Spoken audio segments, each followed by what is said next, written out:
আজকে তোমাদেরকে আমি পড়াবো ন্যারেশন চেঞ্জ।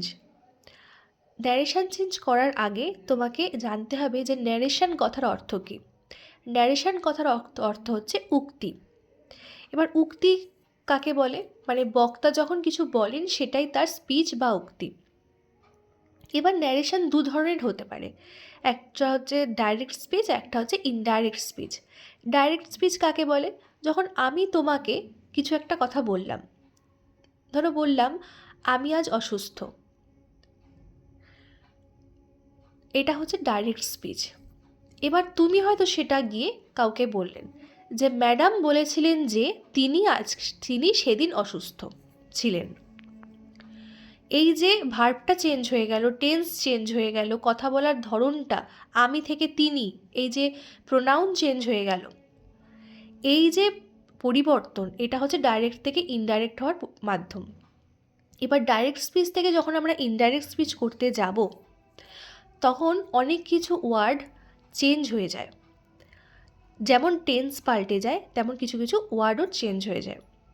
ন্যারেশন চেঞ্জ শেখার আগে আমাদের ভালো করে টেন্সটা শিখে রাখা দরকার, কারণ কিছু কিছু টেন্স ডাইরেক্ট থেকে ইনডাইরেক্ট হলে পরিবর্তন হয়ে যায়। আজকে আমি তোমাদেরকে বলবো যে কোন কোন ওয়ার্ড পরিবর্তন হয়ে যায়। ডাইরেক্ট স্পিচে যদি আমি নাও বলি, ইনডাইরেক্ট স্পিচে কিন্তু দেন হয়ে যাবে। যদি বলি এখন আমি অসুস্থ, তাহলে ওটা কি হয়ে যাবে? তখন সে অসুস্থ ছিল, তাই না? হেয়ারটা হয়ে যাবে দেয়ার, দিসটা হয়ে যাবে দ্যাট, দিজ মানে দিসের প্লুরাল যে দিজ, সেটা চেঞ্জ হয়ে গিয়ে হয়ে যাবে দোজ।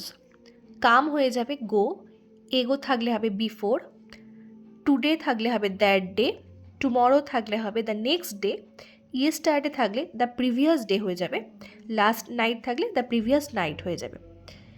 এটা কি ডাইরেক্ট থেকে যখন আমি ইনডাইরেক্ট স্পিচে রূপান্তর করব তখন। তাহলে ন্যারেশন চেঞ্জ যারা একদম শুরু করছো তাদেরকে দুটো জিনিস বলি, টেন্সটা ভালো করে শেখো বা ভালো করে রিভাইজ করে নাও, এবং এই ওয়ার্ডগুলো রূপান্তর হয়ে বা পরিবর্তিত হয়ে কোন কোন ওয়ার্ড হবে সেগুলো একটু ভালো করে বুঝে মুখস্থ করে নাও।